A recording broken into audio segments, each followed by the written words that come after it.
digamos. Es como que muchos de nosotros vivimos en una incoherencia de algunas personas. Esos que dicen, yo soy varón y soy mujer. A la final, no sabemos qué es lo que es. Entonces, ¿en qué momento es varón y en qué momento es mujer? No puede ser las dos al mismo tiempo. Físicamente sabemos qué es. Cuando nosotros tratamos de desenmascarar a esta gente que son, podemos decir, bipolares, se puede decir, tienen dos posiciones al mismo tiempo, vamos a encontrar que a veces ellos son, podemos decir, de uno de esos dos, podemos decir, posiciones, sí, posiciones. Hay algunos que estudian dos carreras. ¿Y qué sucedería si en el mismo día tienen, por ejemplo, el día sábado a la mañana, tienen exámenes de las dos carreras? ¿Qué tienen que hacer? ¿Qué haría usted? ¿Qué haría yo? Vos te metiste en dos carreras, chango. Ahora, ¿qué vas a hacer? Tenés que elegir.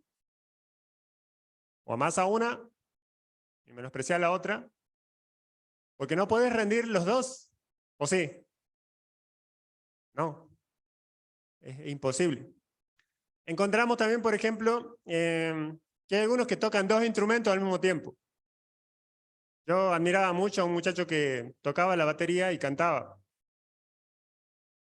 Yo la verdad que nunca pude hacer eso. Incluso algunos cantan y tocan la guitarra, pero yo hice la prueba con alguno de ellos. Le dije, no, no toqué la guitarra, dame la guitarra. Yo tocaba y él cantaba mucho mejor. ¿Por qué? Estaba concentrado en algo, tenía una objetividad, digamos, ¿no? En cambio, cuando tocaba la guitarra tenía que estar, o sea, no me digan a mí que no tiene que estar pensando en la nota mientras está cantando, porque eso no lo va a creer. Creo que nadie va a poder creer eso. Y si a ese mismo músico le damos solamente la guitarra y otro que cante, ¿va a tocar mejor o no? Claro, es obvio, es evidente, porque si hace dos cosas al mismo tiempo, las dos las hace, podemos decir, a media máquina. O exalta más una parte que la otra. Entonces, en todas las áreas de la vida no podemos hacer dos cosas. Las mujeres dicen que hacen varias cosas al mismo tiempo. No sé, las mujeres presentes, si eso es verdad. Bueno, en el caso mío, por tener que cocinar, a veces comprar, lavar, estudiar la Biblia, ¿no? Y bueno, varias cosas, atender a algún hermano por ahí al mismo tiempo, se da a veces. Pero, ¿qué sería mejor? Una cosa a la vez. Es lo más inteligente. Entonces, nunca puede dar todo su potencial sin afectar a alguno. ¿Te das cuenta? No puedes. Es imposible humanamente, no puede estar en dos lugares al mismo tiempo. Yo creo que la exclusividad y la objetividad van de la mano. No sé cómo lo ve usted. La exclusividad y la objetividad van juntas. Se han casado. No sé cuándo, pero se han casado. Las personas saben, por ejemplo, a los que me conocen, yo estudié varios años en la universidad, muchos años. No sé si la universidad me estudió a mí o yo estudié en la universidad. Pero siempre, nunca salís igual cuando entras en esas aulas, nunca, ¿no? Los que han estudiado saben. No sé cómo hacen, pero te abren la mente, ¿no? Si no es lo mismo alguien que ha estudiado, que ha pasado por ahí, que ha sufrido y ha transpirado la camiseta, de uno que no. Pero ¿cuál es la cosa de la universidad, principalmente acá en Jujuy? Salís preparado en tu carrera. Salís preparado para estudiar, o mejor dicho, salís preparado para ejercer tu carrera. Pero ¿qué es lo que se espera de vos? Que te perfecciones en un área. O sea, tenés un montón de áreas que involucran esa profesión que vos elegiste. Y lo mejor sería que te perfecciones en una. Sabés hacer todo, lo básico, pero hay una parte que es tu fuerte, ¿sí? Por ejemplo, los ingenieros informáticos dicen, bueno, podemos, digamos, hacer en varios lenguajes este mismo programa, pero mi fuerte es este. Entonces ponen todas sus fichas para hacer, digamos, un programa que ellos puedan dominar bien, porque, bueno, ellos saben, se han perfeccionado en ese lenguaje. ¿Se dan cuenta? Entonces, eso es lo que se busca hoy en día. Personas que sepan hacer de todo, pero que tengan podemos decir, un perfeccionamiento.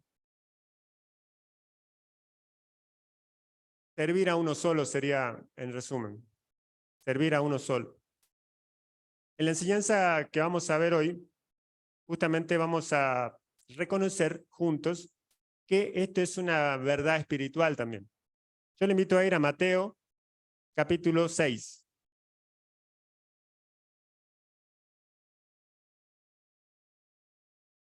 A ver, le voy a invitar a algún hermano que puede leer Mateo 6, versículo 24.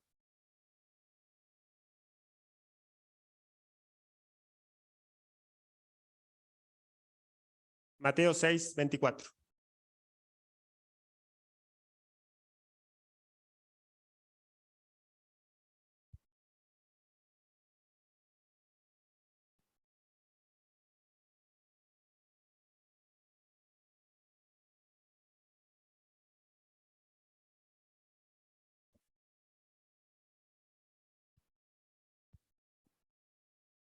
Muy bien. ¿Alguien tiene otra traducción?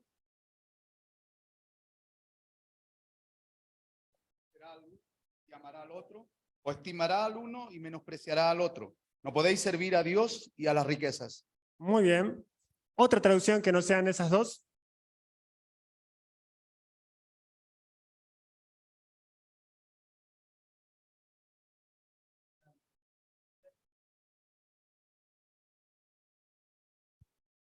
Perfecto.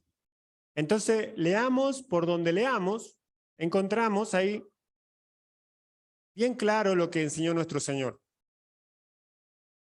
Pero la pregunta que yo me hacía era de este término que utiliza Jesús.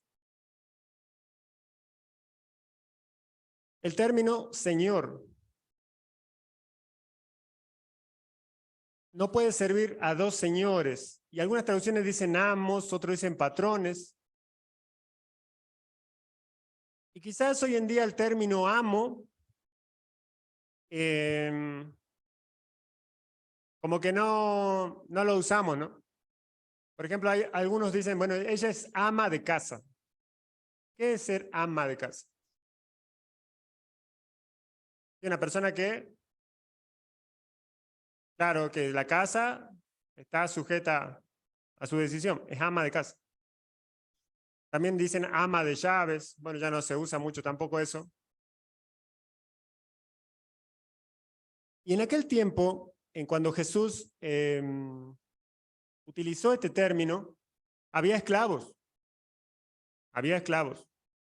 Entonces, si, por ejemplo, muchas veces expliqué esto, vos necesitabas alguien que te ayude, por ejemplo, a limpiar la casa, en vez de contratar a una persona, lo que hacías, ibas a la feria, al ágora, y elegías a alguien bien fuerte, digamos, para que te pueda dar una mano, digamos, por supuesto, vos lo comprabas.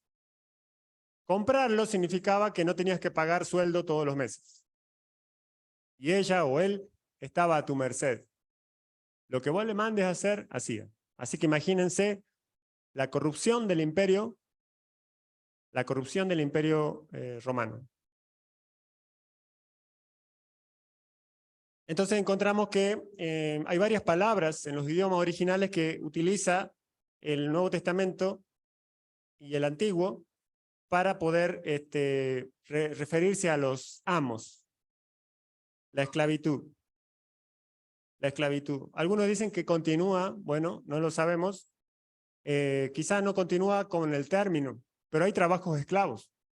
Personas que trabajan y no cobran nunca, ¿no? Siempre lo hacen, digamos, podemos decir, por miedo, o quizás, digamos, para no perder algo. Se ha descubierto, bueno, principalmente los inspectores de AFIP, investigando acá en Argentina, algunos centros, digamos, en medio del campo, en donde había personas indocumentadas que eran esclavos, estaban amenazados. Incluso yo tenía un alumno que él me contaba que cuando él llegó a Argentina, lo tenían como esclavo, acá. Entonces él como que se dio cuenta, se quiso rebelar y bueno, y el amo, digamos, el capataz, digamos, el dueño del lugar, le pegó y dice, anda, denunciame, te deporto. Muy triste el testimonio de ese hermano, pero pasa. Mucha gente se aprovecha, por ejemplo, de estos venezolanos que vienen huyendo. Entonces necesitamos darnos cuenta que el amo, el que manda, el dueño, podemos decir que hacía lo que quería con el esclavo. Y lo que le mandaba hacer tenía que hacerlo. Los médicos, curiosamente, eran esclavos en el tiempo de Jesús. ¿Cómo sería hoy, no? Al revés. En aquel tiempo, ser esclavo podía ser, podemos decir, una forma de vida. Si yo decía, bueno, me declaro incompetente en todas las materias del mercado, me vendo como esclavo, total, que otro me dirija. Estaría bueno, ¿no? Pues no tendría más deudas. El único que tendría deudas sería el amo. Es decir que en aquel tiempo había muchos creyentes que también eran esclavos. Sí, ellos decían, bueno, yo no puedo pagar. Entonces, me vendo como esclavo y bueno, mi amo va a hacerse cargo de mi deuda y de mi familia y de todo. Pablo decía, quédense en la condición, no se hagan esclavos. No busquen eso.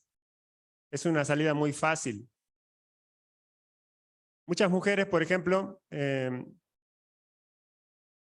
a mediados del siglo XX, se casaban con hombres que tengan dinero.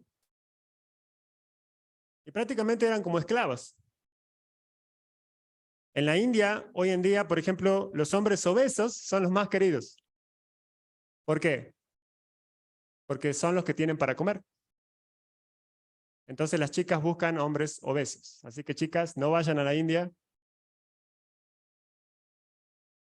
Allá es símbolo, si alguien es muy gordo es porque come bien, tiene para comer, no pasa hambre. En India hay mucho hambre. Entonces las chicas eligen, y hay poligamia, todo eso, ¿no? Ser esclavo. Usted tome posición en su corazón si esto es algo bueno o no. Pero es lo que pasa. Pasaba en la Biblia y hoy en el siglo XXI sigue habiendo esclavitud de muchas formas. Por ejemplo, hay personas que trabajan horas extras y ¿qué pasa? ¿Le reconocen esas horas extras? ¿Y por qué lo hacen? No, se va a enojar. No, si yo llego a faltar, no. ¿Se dan cuenta?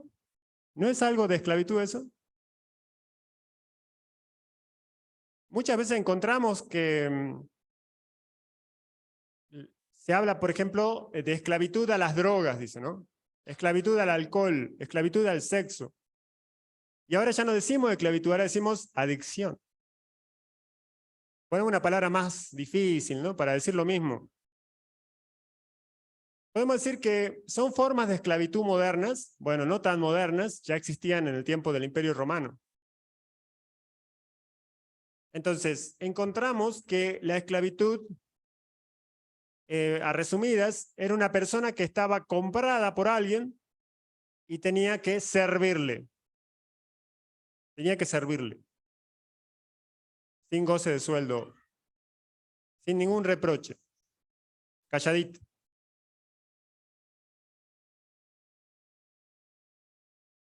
En otras versiones dice patrones. Los patrones podemos decir que eran los capataces, los jefes. Y de ahí que muchos sacan aplicaciones de lo que es el trabajo con los mandamientos que se le da a los esclavos en el Nuevo Testamento. Puede ser una aplicación. Por ejemplo, dice siervos o esclavos obedezcan a sus amos terrenales como al Señor, dice, ¿no? No para satisfacer el ojo, sino para el Señor. Entonces algunos hermanos dicen, bueno, en el trabajo tenés que hacer lo mismo. No tenés que buscar agradar a tu jefe, sino agradar a quién. Al Señor. Está bien. O sea, porque el mismo término también se puede referir a patrones, a jefes.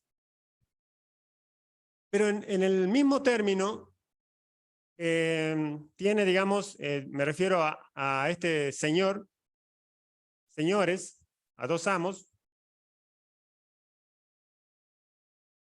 a la máxima autoridad. Por ejemplo, ¿quiénes eran señor en el Imperio Romano? Había uno solo. Era el César. El saludo era, el César es, ¿quién? El Señor.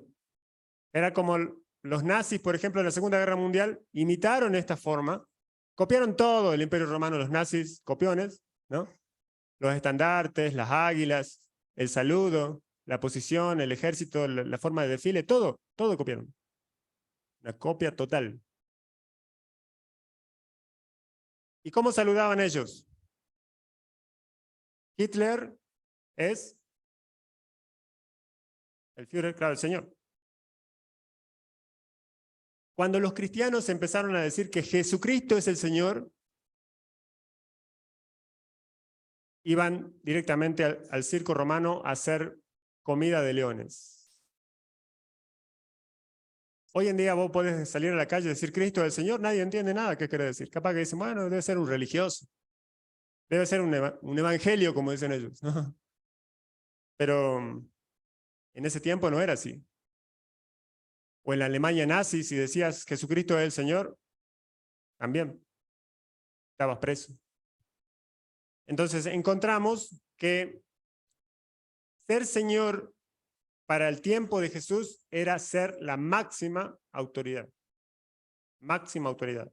Hoy sería, por ejemplo, un presidente, un funcionario, digamos, que representa al país, algún empresario importante, algún directivo. Ahora, la Biblia dice que, podemos decir, hay una razón por la cual no se puede hacer esto. O sea, hay una imposibilidad.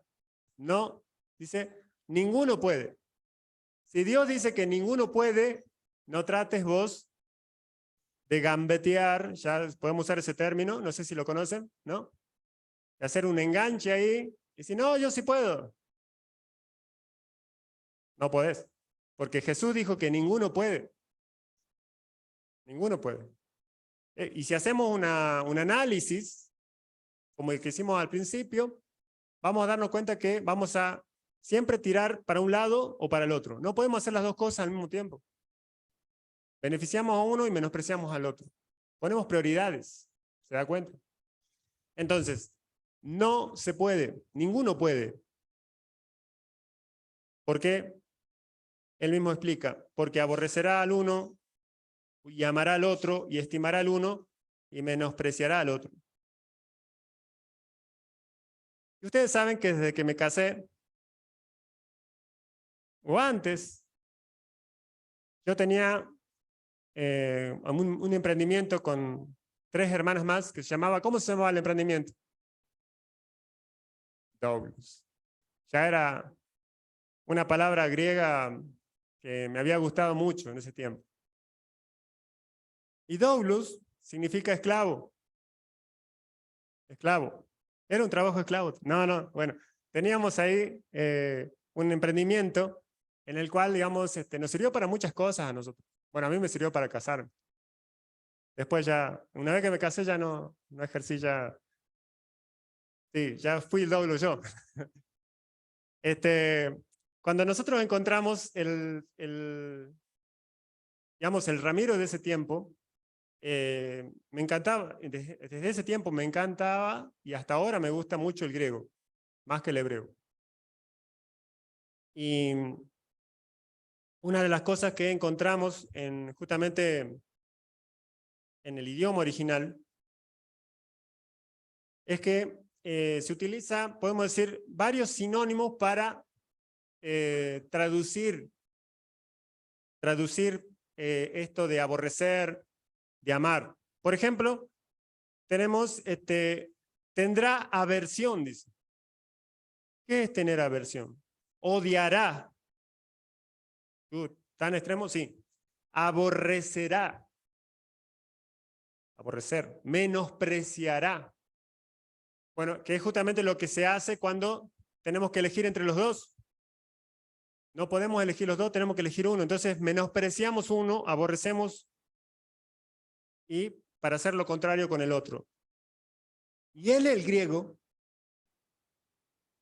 bueno, voy a utilizar el ejemplo de lo que varios vimos ayer a la noche. ¿Qué dice el pastor o el juez cuando termina de hacer todo su, digamos, lo que es la boda en sí? El novio puede besar a la novia. Y puede besarla en los labios sin estar cara a cara. Traten de hacerlo. No se puede. Bueno, en el idioma original quiere decir justamente eso. Es como que yo alineo mi cara frente a la otra. Cara a cara. ¿Puedo estar cara a cara de dos personas? No. Humanamente imposible. Y tiene que ver también con, bueno, cuando uno se pone muy cerca de una persona, ya sea para pelear o para darse un beso, en los dos extremos, estamos ahí, mirándonos a dónde, a los ojos. Y eso es el corazón de este mensaje. ¿Podés ver a los ojos de Dios y al mismo tiempo a los ojos del dinero? ¿Podés darle un beso a Dios y al dinero al mismo tiempo? ¿Puedes atenderlo los dos? Jesús dice imposible. Ninguno puede. Nadie puede hacer esto. Alinearse cara a cara con el que es el Señor, con el que es tu amo, con el que es tu patrón, con el que rige tu vida, con el que te controla y te manda. No puedes hacer con dos personas al mismo tiempo. Por eso que los griegos utilizaban podemos decir, esta imagen verbal, alinearse cara a cara. Se sujeta, obedece, ama, estima, dedicará, querrá mucho, será leal, adhiriéndose, dice, ¿no? Adhiriéndose. ¿Qué es adherirse? Bueno, por ejemplo, utilizamos el clásico pegamento, la gotita, ¿no? Dice, lo que la gotita pega, nada lo despega, ¿no? Solamente mi hermana, ¿no? Bueno, ella sí puede romper todo, pero la idea es la siguiente, adhiriéndose. No podemos pegarnos, podemos decir, cara a cara a otra persona, pegarnos en el sentido de estar así, no de pegarnos así, cara a cara, con dos personas al mismo tiempo. No se puede. Imposible. Entonces, la misma enseñanza tiene una profundidad, podemos decir, física, para que la gente entienda. De esto se trata. No podés estar frente a frente a Dios y en este caso al dinero. ¿Qué puede suceder?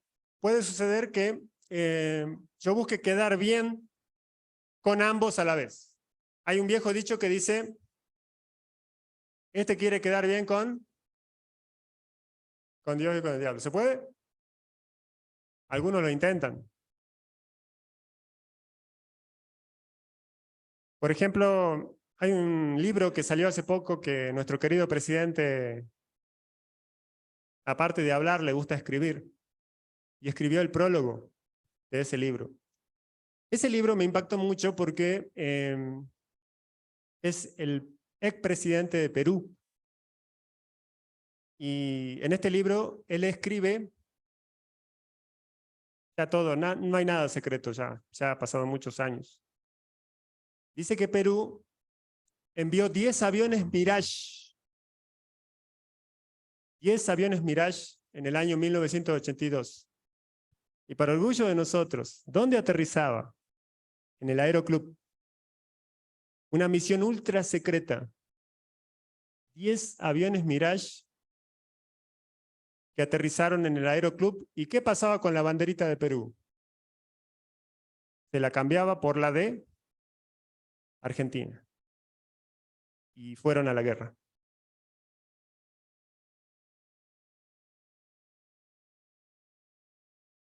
Cuando nosotros vemos esta actitud del que era mediador, él tenía que quedar bien con los ingleses y con los argentinos. ¿Y qué hacía su gobierno? ¿Ven? Amará a uno y menospreciará al otro. Los ingleses, que no son tontos, algunos, ¿no? Lo que hicieron fue lo siguiente. Hundieron el general Belgrano y se acabó la negociación. Cuando le preguntaron a la dama de hierro, ¿cuáles son los términos de la negociación? Ella dijo, los términos de la negociación son que no hay negociación. Y hundió el barco. No le importó nada, porque ella sabía que entre latinoamericanos nos damos la mano y Perú fue uno de nuestros aliados.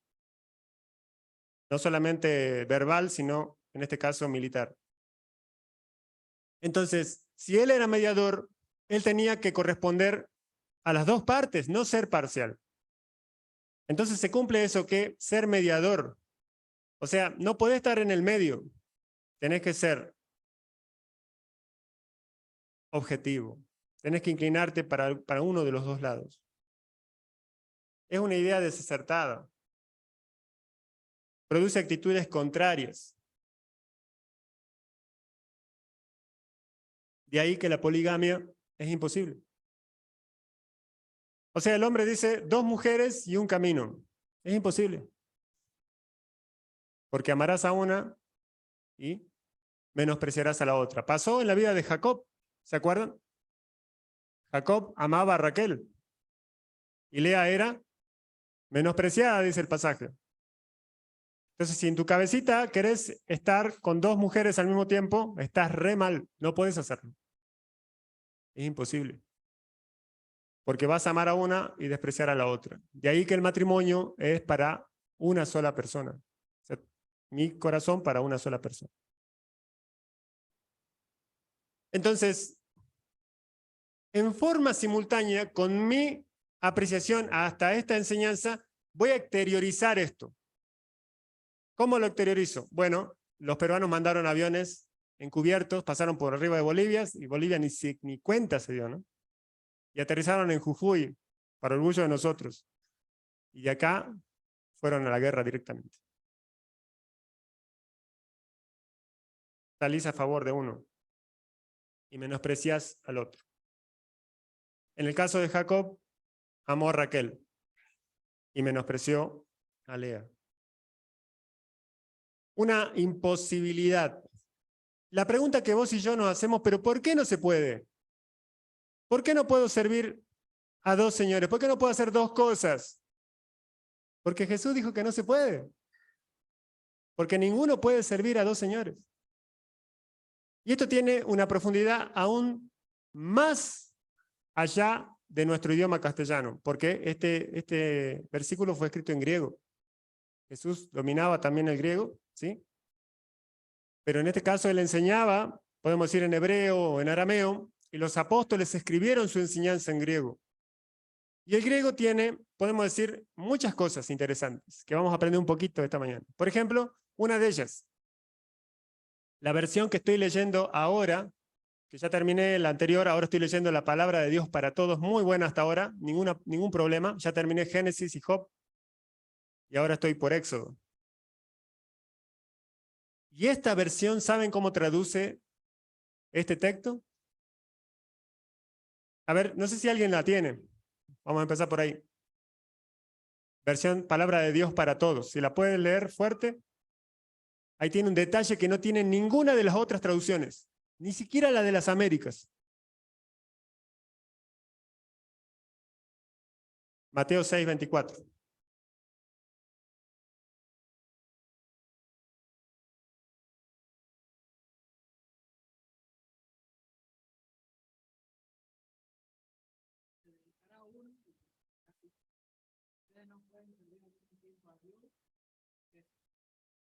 ¿Cuál es el detalle de esa versión? 3 palabritas solas. Al mismo tiempo. No se puede. Al mismo tiempo. O sea, se necesitaría que la persona se desdoble. Imposible.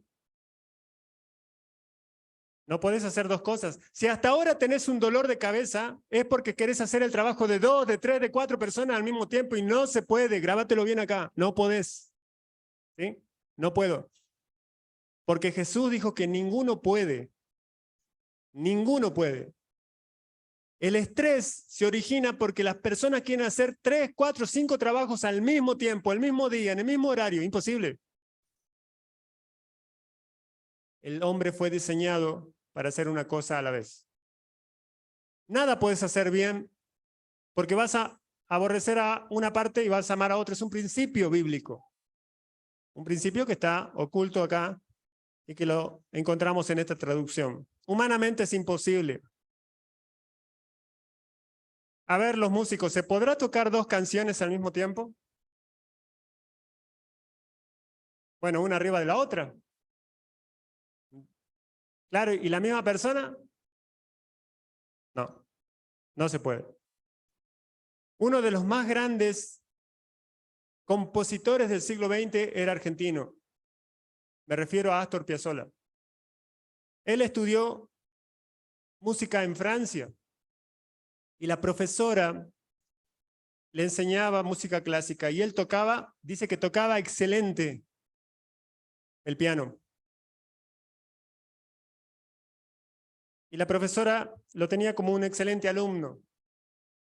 Pero en determinado momento, cuando estaba tocando una de esas obras tremendamente difíciles y complejas, le dijo, pare un poquito, pare un poquito. Y él paró. Pensó que se había equivocado. No, está muy lindo lo que toca. Pero yo le voy a decir la verdad. A su interpretación le falta algo. Está técnicamente bien. Presiona bien el pedal del piano, todo está bien. Pero le falta algo. Y se quedó así como en incógnita la profesora, ¿no? Y después le dice, a ver, Astor, toque algo de su pueblo, de donde usted viene. Y dice que empezó a tocar ahí la música, bueno, el tango, ¿no? Y mientras tocaba dice que él se emocionaba, ¿no? Y ella también. Eso es lo que falta, le dice la profesora. Eso es lo que falta. Esa es la música que tiene que hacer usted, no esta. ¿Y lo despachó? O sea, él quería tocar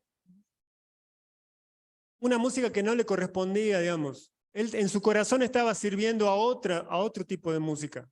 ¿A qué música estamos sirviendo nosotros? ¿Te das cuenta? Porque vas a interpretar bien lo que estás haciendo, pero no es lo tuyo, no es tu área, no estás bien ahí, no es tu posición en la cancha. Ahora, cuando encontramos estos griegos que hablaban tan lindo, cuando dice ahí la palabra Dice, ninguno puede, ¿qué dice? Servir. Hace ratito les hablaba de que antes que me case, habíamos hecho un emprendimiento que se llamaba Doulos, porque Doulos significa servidor y significa esclavo. Y cuando leí este pasaje, yo sé leer griego. Dice doulunei. O sea, la palabra servir en este pasaje tiene que ver con un esclavo que sirve a otra persona. Sirve a otra persona. Literalmente sería, a uno odiará y a otro amará. Nadie puede a dos amos servir como esclavo. Esa sería la traducción literal. Nadie puede servir a dos amos. Eso es lo que dice el original. Como esclavo. Usted no puede ser esclavo de dos. Entonces encontramos acá que todo el texto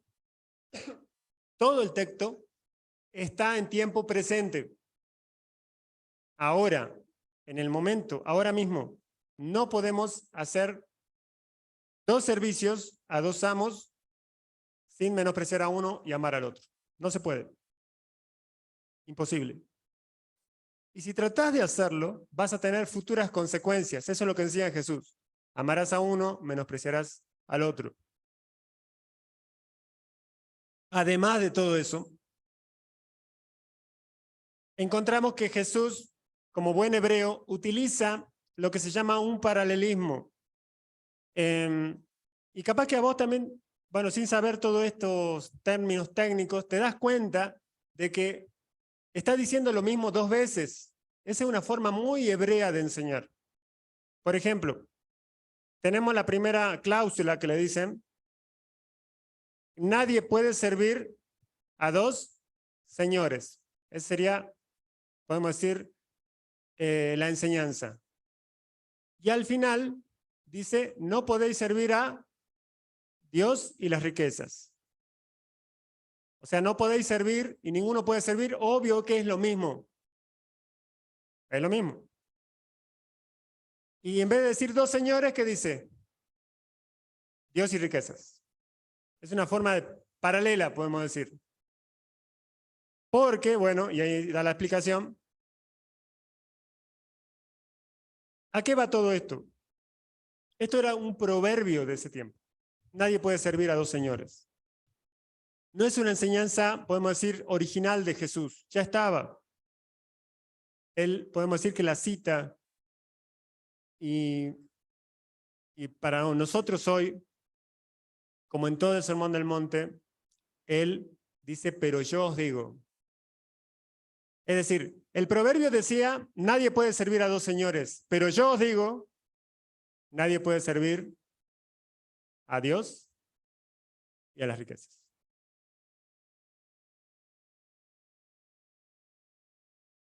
¿Qué puede pasar? ¿Por qué es tan malo este tema de las riquezas? Bueno, hoy en día en un país donde no estamos en inflación, estamos en estanflación, ¿no? Es una inflación en tiempo de recesión se llama. Que ya superó todos los, creo que somos el segundo en el mundo todavía, ¿no? En esto, inflación. Pero bueno, no sé cuánto se necesita para no ser pobre. Creo que, no sé si leí mal, pero creo 120.000. Era así, ¿no? No sé hasta cuándo era así, pero ayer charlábamos con un hermano y me decía, no, hoy en día 1.000 pesos son como 100 pesos. Increíble cómo se ha desvalorizado nuestro dinero. Y vos me hablas de riqueza. Bueno, no somos ricos, bueno, creo que no todos los que estamos acá, y algunos se considera rico, podemos decir que para el Antiguo Testamento era una bendición. O sea, ¿a quién le entregaba Dios riquezas según el proverbio? A las personas que eran fieles. Bendición y honra y riquezas te dará, dice, ¿no? Era algo muy deseable. Por ejemplo, Abraham era muy rico. sea, el problema podemos decir que no pasa por ser rico, porque en el infierno y en el cielo, según Lucas 16, en el infierno había un rico, que no dice el nombre, y en el cielo había un rico, ¿sí? Abraham. O sea que ser rico no es el problema. El problema no es ser rico, al contrario, chicos. Con esto no quiero decir, chicos, digo, hermanos, acostumbrado a decir, no crean que tenemos que ser unos pobres siempre. Si vos tenés posibilidades de progresar, prosperar, adelante, está bien. Siempre que sea, digamos, de bendición, como dice acá, un signo de bendición. Pero si la riqueza te tiene a vos, ya no es bendición. Ya no es bendición.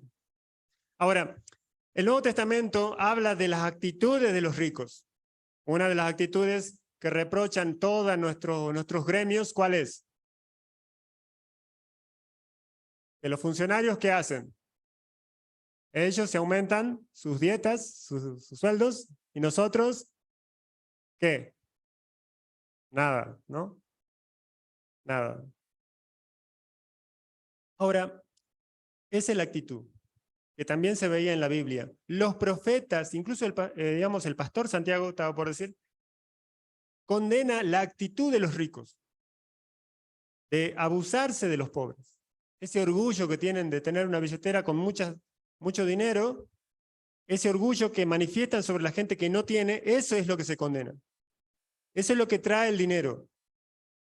Es como que yo ya no soy cualquiera, yo soy de acuerdo a la cantidad de dinero que tengo, al potencial económico que tengo. El rico se olvida de que solamente es un administrador de los bienes. En realidad todos los bienes son de Dios. Podemos decir, en algunas Biblias antiguas, católicas principalmente, se utiliza el nombre de uno que era como un dios griego, no sé si mitología o dios en sí, no lo sé bien. Pero en vez de decir riquezas, es Mamón, Mamón con acento en la O. Era podemos decir, como una personificación demoníaca de un ser que influía en el hombre, hacerlo egoísta a ese hombre, ponerle toda la codicia a ese hombre para querer adquirir más, tener más y no conformarse con nada. En resumen, podría ser lo que hoy conocemos como materialismo. ¿Sí? Entonces, encontramos acá que ¿por qué no podemos hacerlo? Bueno, porque las riquezas tienen esas consecuencias. Cuando una persona se enriquece o asciende un poquito de clase social, ya su corazón, ya su vida, ya su autoestima se pone por encima de la de los demás. La Biblia dice que ninguno tenga, dice, más autoestima de la que debe tener, si no consideran a los demás como superiores. Eso es muy problemático para el rico. Porque el rico entra acá y dice, no, pero yo puse esto. A mí me tenés que decir. A mí me tenés que tratar de otra manera. ¿Ves? Es una actitud de rico. Ah, no, pero no, ¿qué me venís a decir? Si yo compré este terreno, ¿no? Si yo compré este púlpito, dame, digamos, una cuota. O sea, quieren tener como un rédito, como un plus por lo que hacen, esa actitud de rico, el orgullo imponente sobre la gente que no tiene. Yo tengo, bueno, esa actitud. Ese es el problema que es, podemos decir, acusado por los profetas y remarcado por Jesús. La posesión. Los apóstoles, por ejemplo, eran personas pobres, pero dice la Biblia que enriquecían a muchos. Es como que el contexto del pasaje nos habla de que las riquezas tienen que ser espirituales, mis queridos hermanos. Jesús no es que está en contra del progreso, de la prosperidad, de que tengas unos pesos más. Lo que está en contra es de que por hacer esto, dejes a un costado a Dios. Yo muchas veces puse ese ejemplo, ¿no? Y lo vuelvo a poner hoy. Para ir al trabajo, todos se levantan temprano y se ponen la mejor ropa o el uniforme y tienen que llegar con puntualidad a la parada del colectivo o subirse al vehículo que tengan para llegar a tiempo a su trabajo. Porque es su trabajo. Así dice. ¿No? ¿Sí o no? ¿O es algo imaginario de Ramiro eso? ¿Es lo que hacemos? ¿Sí o no? ¿Sí? ¿Y a la iglesia?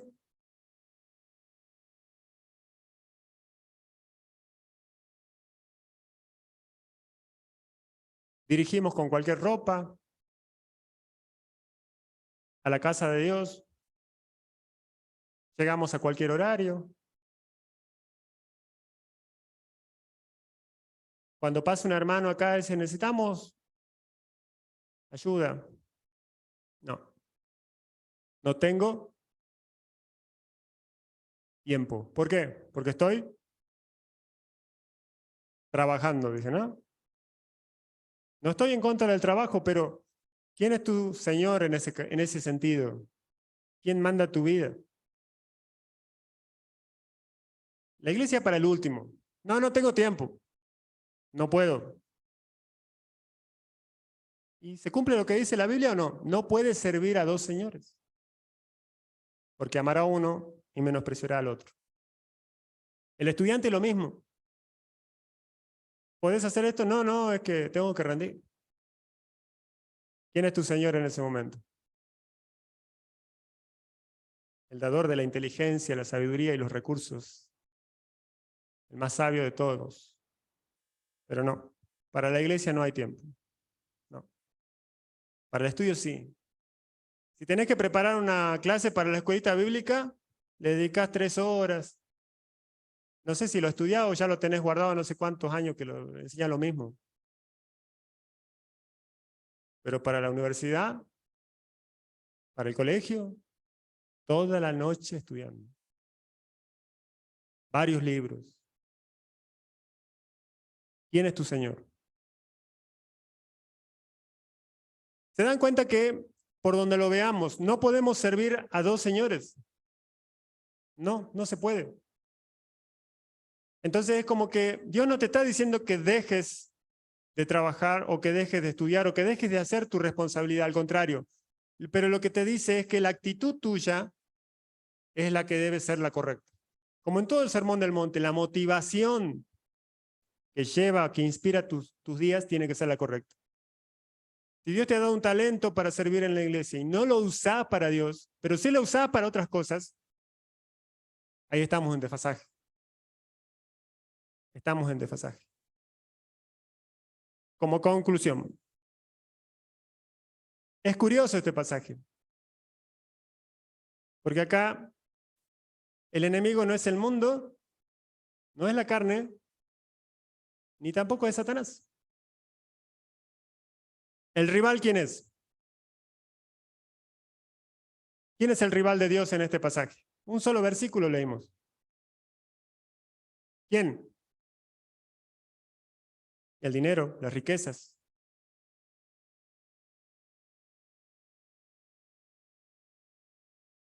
Debemos tener una actitud de solo administrar el dinero. No pensar que ese dinero nos hace mejor o más que alguien. Como tenían esos ricos en el tiempo de Nehemías, ¿se acuerdan? De cuando leíamos Nehemías, que los ricos tenían esclavos ahí, judíos, y hacían lo que querían. Y Nehemías se enojó muchísimo. Y Nehemías era rico, pero también él, ¿qué hacía con su riqueza? Él ponía para la comida de todos. Él nunca sacó de otro lugar que no sea de su propio dinero. Dice que el rico tiene que ser, ¿qué dice? Sea rico en buenas obras, así dice el Nuevo Testamento. Bueno, Nehemías lo hacía. Por adquirir más dinero, dejamos el servicio. Y algunos dejan de congregarse. No, yo tengo que trabajar el domingo. No puedo. Entonces busca una iglesia donde tengas un horario que puedas ir. Porque la Biblia te manda a congregarte. No, pero estoy cansado, salgo del trabajo. El domingo no. No vienen a la iglesia por hacer más dinero. No sirven en la iglesia por hacer más dinero. Cuando encontramos que el dinero nos llena de orgullo, y ese justamente es el énfasis que hace el Nuevo Testamento principalmente. ¿Qué es lo que pasa hoy en día? Por eso la gente está enojada con el gobierno, con los funcionarios y con los empresarios, porque ellos siempre buscan orgullosamente su bienestar en desmedro de los más necesitados. Jamás ellos van a dejar su bienestar por el de la plebe, dicen ellos, ¿no? Por de la casta. Pobres. El servicio al dinero, ¿qué tiene? Exigencias. Si vos querés servir y tener más dinero, obviamente tenés que trabajar más, tenés que involucrar más tiempo que le estás quitando a tu familia, le estás quitando a la iglesia, le estás quitando a Dios. Todo se podría resolver con una agenda, ¿no? Una vez yo decía, bueno, de 24 horas, si hablamos tanto de diezmo, todos hablan de diezmo hoy en día, ¿cuánto sería el diezmo de mi día? 2 horas y media por lo menos. Por lo menos 2 horas y media en el día, ¿no le podrías dedicar a Dios? 2 horas y media. No te estoy pidiendo plata, ¿eh? 2 horas y media de tiempo. Habría que ver eso. Tiene su exigencia el dinero. El dinero te absorbe tiempo, esfuerzo, vida. Amar al dinero, ¿qué dice la Biblia? ¿Es raíz de qué?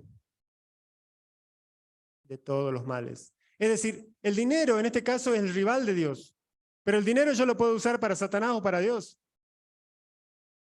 En este caso, no es el problema el dinero. El problema es que el dinero sea lo primero en mi vida. El dinero sea el amor de mi vida. El dinero me mueva a mí y no yo al dinero. ¿Se dan cuenta? El dinero yo lo puedo usar para Dios o para Satanás. Pero otra cosa es que el dinero me use a mí. Por último, ¿quién manda en tu vida? ¿Quién es el Señor de tu vida? Vamos a orar.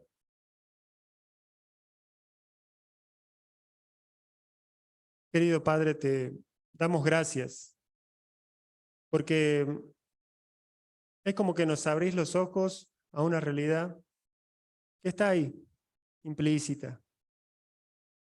Que hablamos mucho de señorío de Cristo y nos llenamos la boca, Señor, de versículos. Y creemos entender bien tu doctrina, pero con nuestra práctica mostramos algo completamente opuesto. No dedicamos ni tiempo ni esfuerzo para las cosas que son tuyas y ponemos en primer lugar, Señor, lo que nos proporciona dinero, la fuente de los ingresos. Es como que buscamos siempre, primeramente, cuidar nuestro interés y quedar bien, Señor, con el dinero, con ese ídolo, con esa personificación demoníaca que nos lleva a codiciar más, a tener orgullo, a menospreciarte, Señor. Incluso muchas veces, Señor, se lo cataloga como éxito, ganar más. Te damos gracias por el dinero que nos das. Quisiéramos aprender a administrarlo mejor para ti. Quisiéramos también prosperar, Señor, de la manera que vos quieras, cuando vos quieras. Pero no quisiéramos, Señor, que por tener unos pesos más, perdamos en tu reino los premios que vos tenés para nosotros. que son eternos. Hoy nos queda claro una cosa. No podemos servir a dos señores. En este caso, reconocemos que a ti es nuestro servicio. Queremos ser esclavos tuyos, siervos tuyos. Que vos, Señor, veas nuestro corazón, porque dice que con corazón se cree para justicia, se confiesa para salvación con la boca, pero con el corazón se cree. De corazón, Señor, podamos creer en tu palabra y hacer un giro que debamos hacer en beneficio de tu santa iglesia. En el nombre de Jesús. Amén y amén. Y voy a invitar a los